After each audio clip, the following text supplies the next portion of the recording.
Hello. Hi guys, hello. Thank you for stopping by. Don't forget to give me a thumbs up and subscribe if you haven't. So I am back with chapter 5, but this time it's part 2 of Stardust. Like I said in all my other videos, don't forget that this is supposed to be a fairy tale for adults. The first 4 chapters have a little scene. I think it's not the first chapter, but I think it was 2, 3, and 4 have a little scene that I omitted, and that's not what this channel is all about, so I omitted it. So just to let you guys know, this is not technically for children, it's for adults. So I hope you have been enjoying it. Like I said, this is a movie, and it's funny because I kept the cover of the movie here in my book. I love this movie. One of my favorite movies. And it's completely different than the book. So far it's, you got Tristan, yeah, that's the guy's name, the main character's name, but it's very, very different. So I hope you guys are enjoying the book, the reading. So let's get started. I get so out of breath when I'm reading. I'm reading so slow, but I'm still like so sorry. But that's how it is. And I apologize for any mispronounce of words, but there's some really weird words that I've encountered. So, sorry. Okay, I'll show you the picture of, I think it's Scarlet Kirkle, or, right? I think that's her. And there's a squirrel.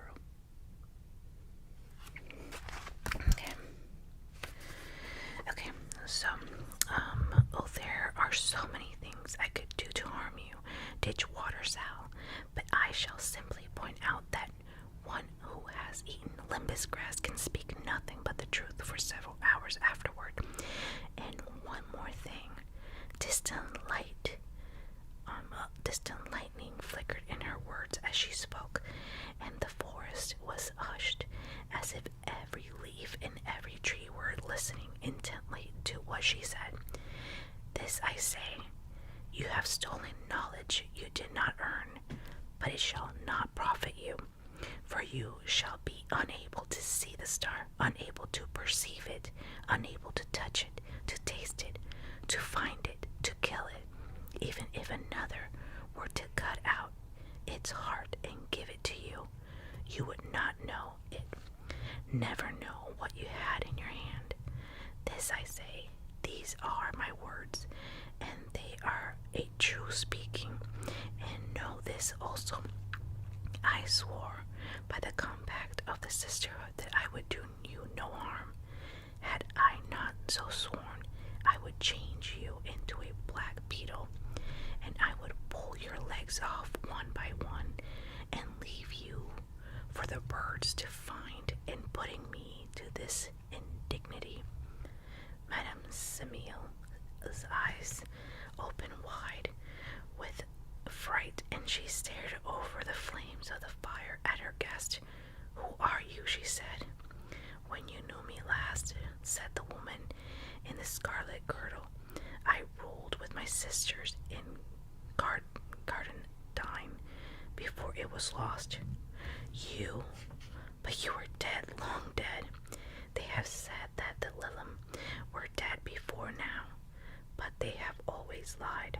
The squirrel has not yet found the acorn that will grow to the oak that will be cut to form the cradle of the babe that will grow to slay me.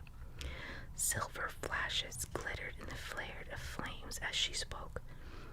So it is you, and you have your youth back, sighed Madame Semile. And now I, too, shall be young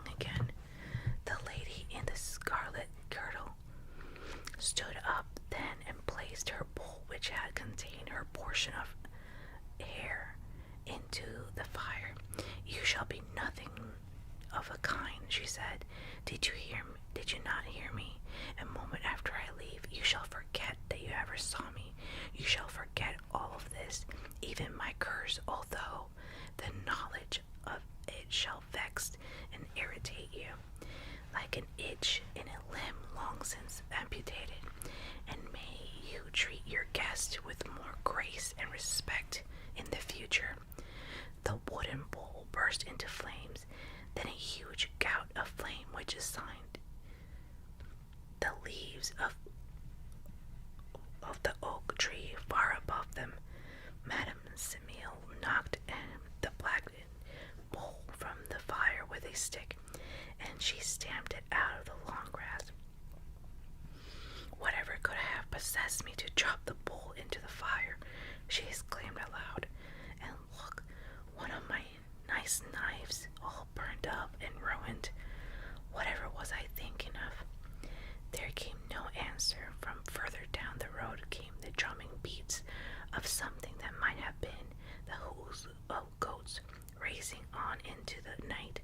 Madame Semile shook her head as if to clear it of dust and cobwebs. I'm getting old, she said to the multicolored bird who sat on its perch beside her, and who had observed everything and forgotten nothing.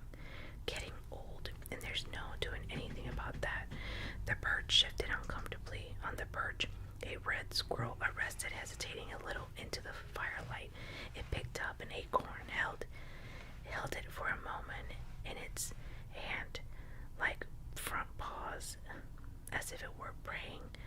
Then it ran away to bury the acorn and to forget him.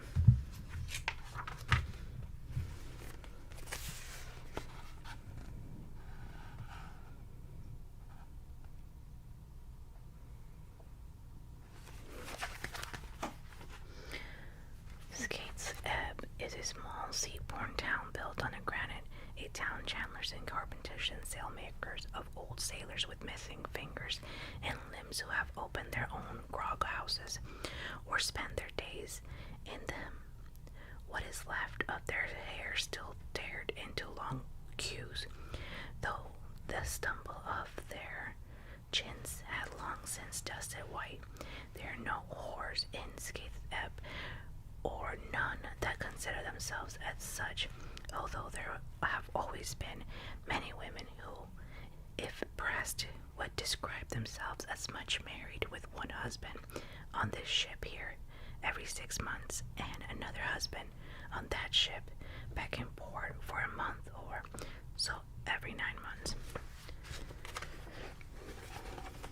The mathematics of the thing have always kept most folks satisfied. If ever it disappoints and a man returns to his wife while one of her other husbands is still in occupancy, why then there is a fight and the grog shops to comfort the losers. The sailors do not mind the arrangement, for they know that this way there will be at least one person who will at last notice when they do not come back from the sea, and will mourn their loss, and their wives content themselves with certain knowledge that their husbands are also unfaithful, for there is no competing with the sea in a man's affection, since she is both mother and mistress, and she will wash his corpse also in time to come, wash it to coral and ivory with pearls. So it was to CH.5, the Lord Primus of Stormhold came one night and dressed in black with a beard as thick and serious as one of the stork's nest in the town's chimney. He came in a carriage drawn by a team of black horses, and he took a room in a Seaman's Rest on Crook Street. He was considered most peculiar in his needs and requests, for he brought his own food and drink into his room, and kept it locked in a wooden chest, which he would only open to take himself an apple, or a wedge of cheese, or a cup of pepper wine.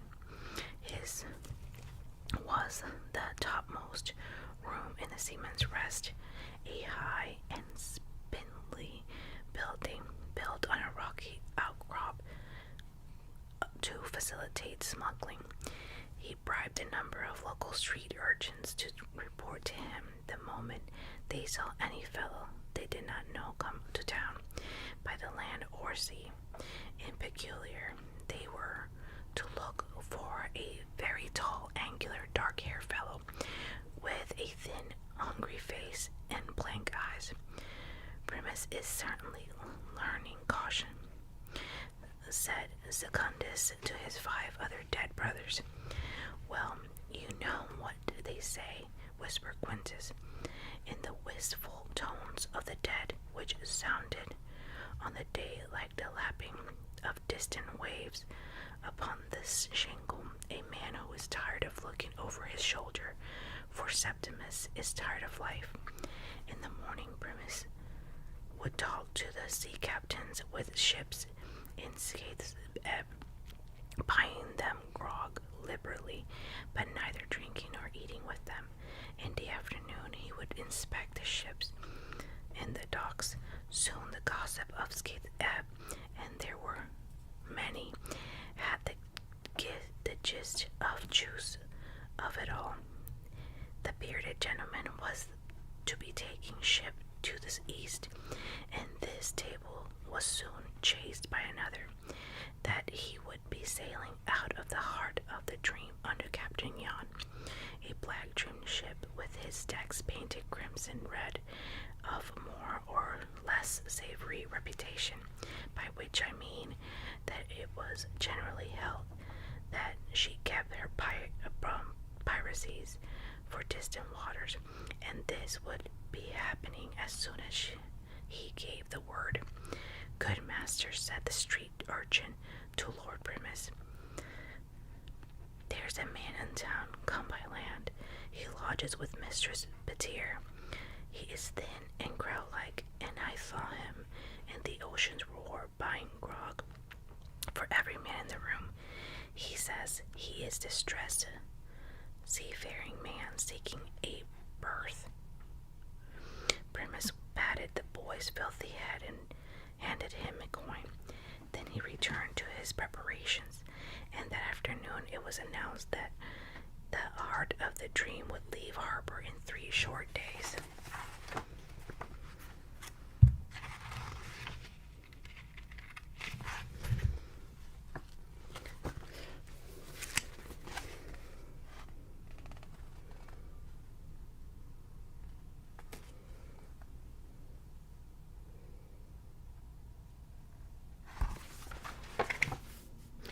The day before the heart of the dream was to set sail, Primus was seen to sell his coach and horses to the stableman on Wardle Street, after which he walked down the quay dispensing small coins to the urchins.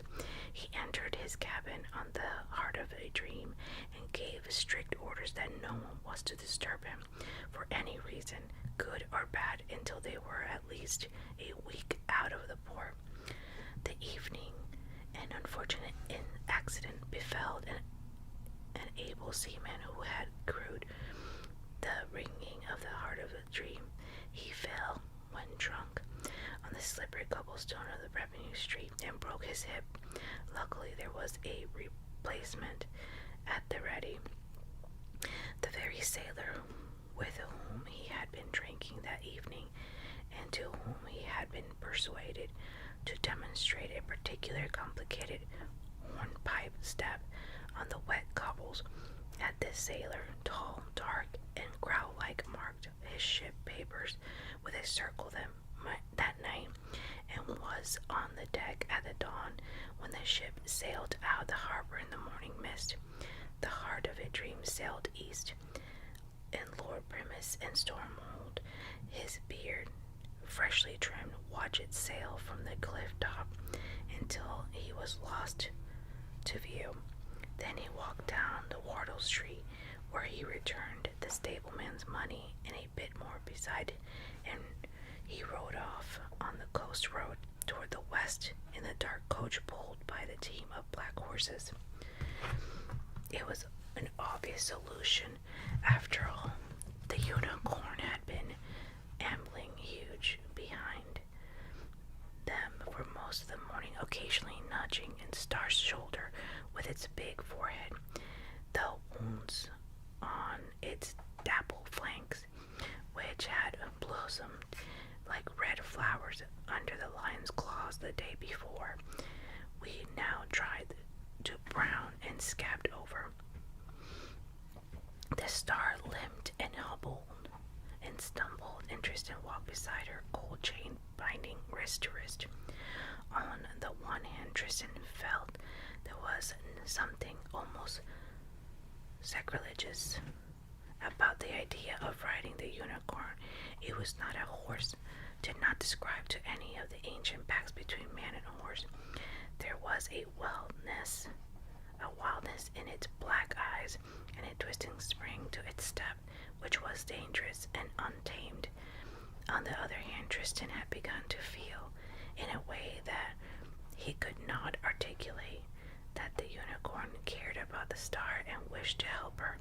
So he said, "Look, I know all that stuff about frustrating my plans every step of the way, but if the unicorn is willing, perhaps it would carry you on its back for a little way." The Star said nothing. "Well," she shrugged. Tristan turned to the unicorn, stared into its bull black eyes. "Can you understand me?" he asked. It said nothing. He had hoped it would nod his head or stamp a hoof like a trained horse he would once seen on a village green when he was younger, but it simply stared. "Will you carry the lady, please?" The beast said not a word, nor did the nod or stamp, but it walked to the Star and it knelt down to her feet. Tristan helped the Star onto the unicorn's back and grasped its tangled mane with both hands and sat side saddle upon it, her broken legs sticking out, and that was how they traveled for some hours.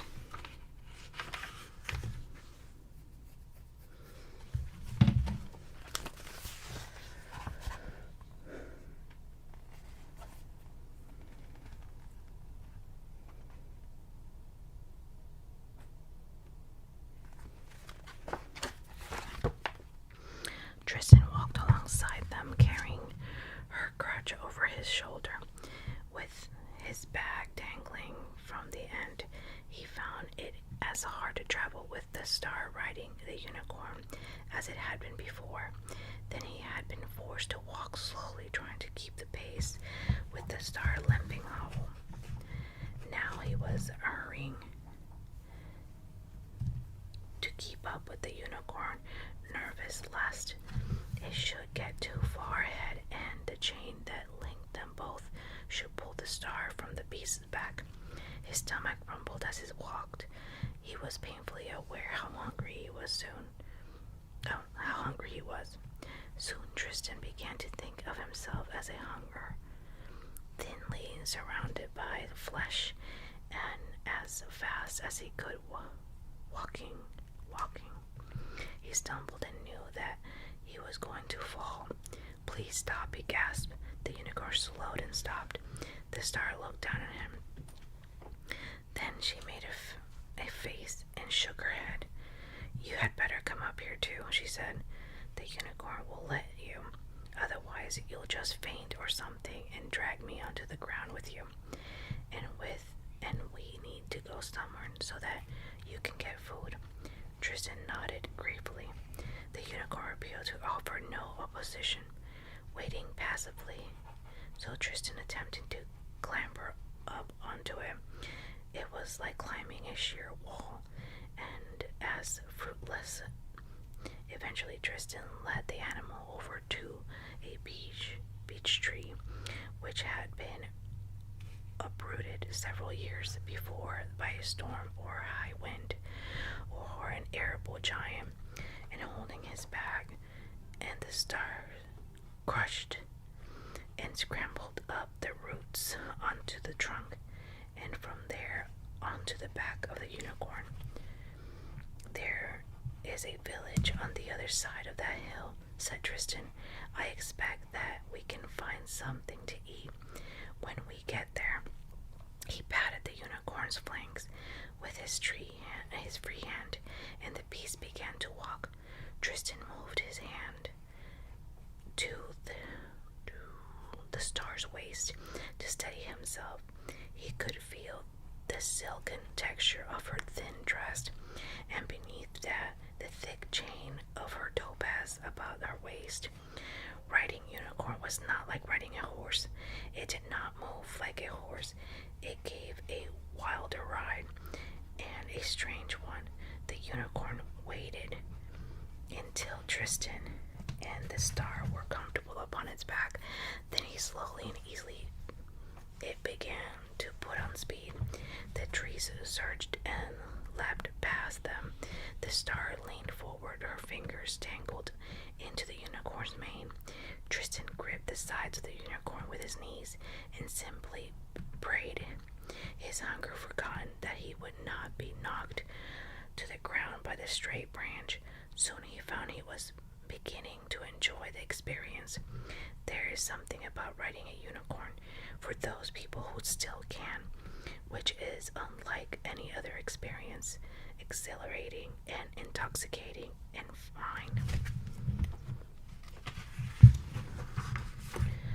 The sun was setting when they reached the outskirts of the village. In a rolling meadow beneath the oak tree, the unicorn came to a skittish halt and would go no further. Tristan dismounted and landed with a bump on the grass of a meadow. His rump felt sore, but with the star looking down at him and uncomplaining, he dared not rub it. "Are you hungry?" he asked the star. She said nothing. "Look," he said, "I'm starving, perfectly famished. I don't know if stars eat or what they eat, but I won't have you starving yourself." He looked up at her, questioning. She stared down at him, first impassively,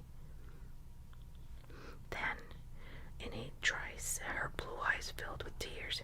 She raised a hand to her face and wiped away the tears, leaving a smudge of mud on her cheeks.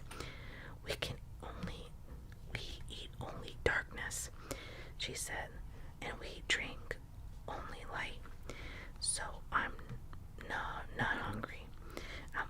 I'm lonely. I'm scared and cold and miserable and captured, but I'm not hungry." "Don't cry," said Tristan. "Look, I'll go into the village and get some food. You just wait here. The unicorn will protect you if anyone comes." He reached up and gently lifted her down from the unicorn's back. The unicorn shook its mane, then began to crop the grass on the meadow contently. The star sniffed. "Wait here," she asked, holding up the chain that joined them. "Oh," said Tristan, "give me your hand." She reached her hand out to him and fumbled with the chain. To undo it, it would not undo. Said Tristan. He rumbled with the chain around his own wrist, but it too held fast. "It looks," he said, "as if I'm so tied to you as you are to me." The star threw her hair back and closed her eyes and sighed deeply, and then opening her eyes once again, self-possessed, she said, "Perhaps there's a magic word or something." "I don't know any magic word," said Tristan. He held the chain up. It glittered red and purple in the light and setting sun. "Please," he said. There was a ripple in the fabric of the chain, and he slid his hand out of it. "Here you go," he said, passing the star, the other end of the chain, and had bound her. "I'll try not to be long, and if any of the fair folk sing their silly songs at you, don't for heaven's sake throw your crutch at them. They'll only take it." "I won't," she said. I'll have to trust you on your honor as a star. Do "Do not run away," he said. She touched her splinted leg. "I will not. I will do no running for quite some time," she said, pointedly. And with that, Tristan had to content himself. He walked the last half a mile to the village. It had no inn, being far off the beaten track for travelers, but the portly old woman who explained this to him then insisted to accompany her to her cottage, where she pressed upon him a wooden bowl full of barley stew with carrots in it and a mug of small beer. He exchanged his cambric handkerchief for a bottle of elderflower cordial and a round green cheese and a number of unfamiliar fruits. They were soft and fuzzy like apricots, but were the purple blue of grapes, and they smelled a little like ripe pears. Also, the woman gave a small bale of hay for the unicorn. He walked back to the meadow where he had left, then munching on a piece of fruit which was juicy and chewy and quite sweet. He wondered if the star would like to try one, whether she would like it.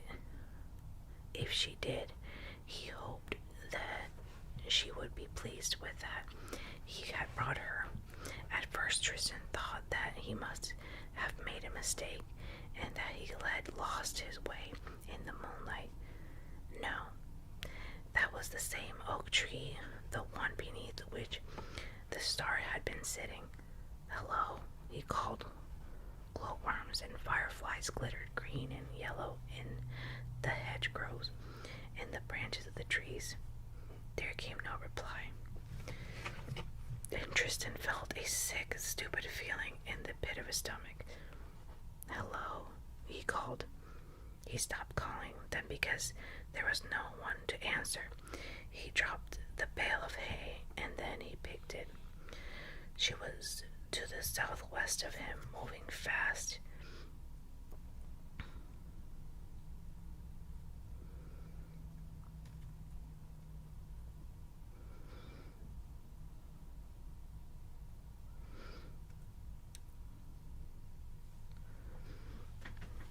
I lost where I was. Hold on.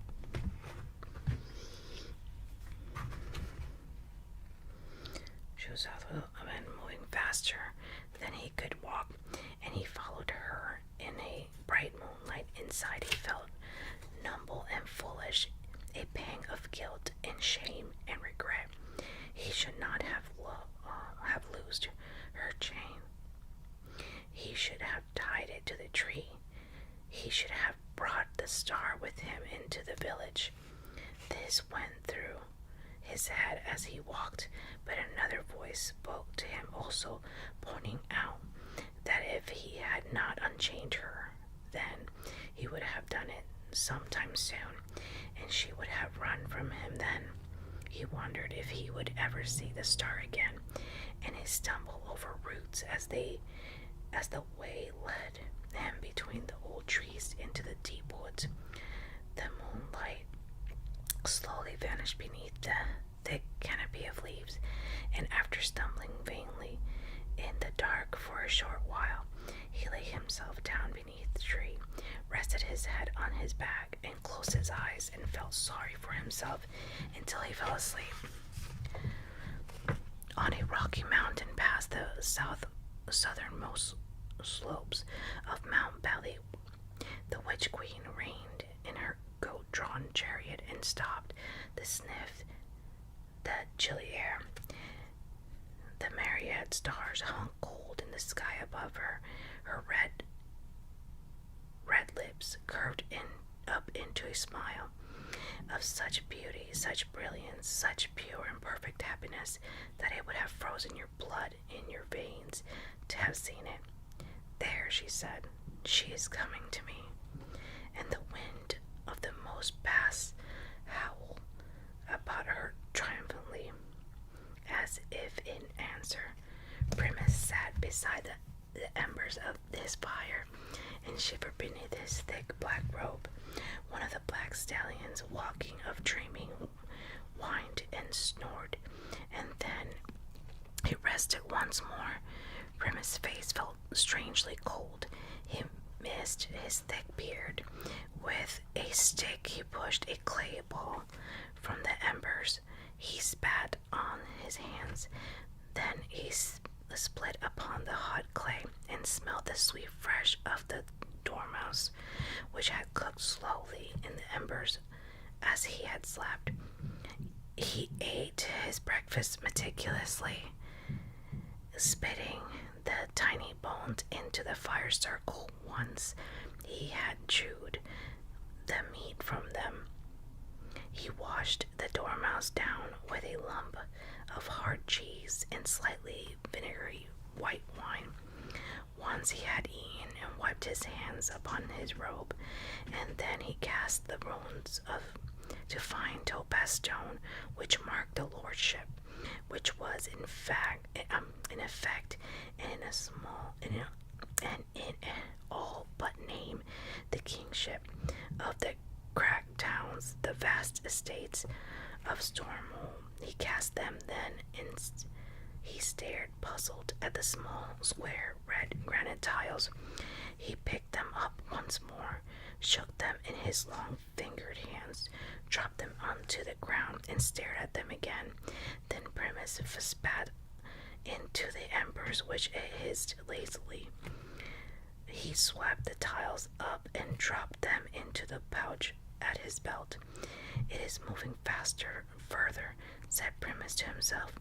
Then he pissed on the embers of the fire, for he was a wild country, and there was bandits and hobgoblins and worse in those lands, and he had no desire to alert them to his presence. Then he hitched the horse to the carriage and climbed into the driver's seat and drove them towards the forest to the west and to the mountain range beyond. The girl held tight to the unicorn's neck as it tumbled headlong through the dark forest. There was no moonlight between the trees, but the unicorn glimmered and shone with pale light, like the moon, while the girl herself glittered and glowed as if she trailed a dust of light and passing through the trees. It might have seemed to a distant observer that she seemed to twinkle on and off and on and off like tiny stars.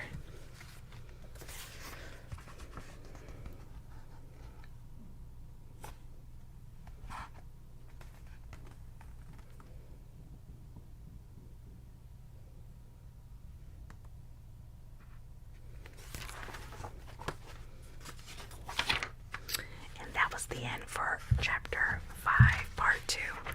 Thank you guys so much for watching. Please guys do not forget to subscribe, give me a thumbs up, share, comment, hit the bell for notification, follow me on Instagram, and I will talk to you in my next video. Bye guys.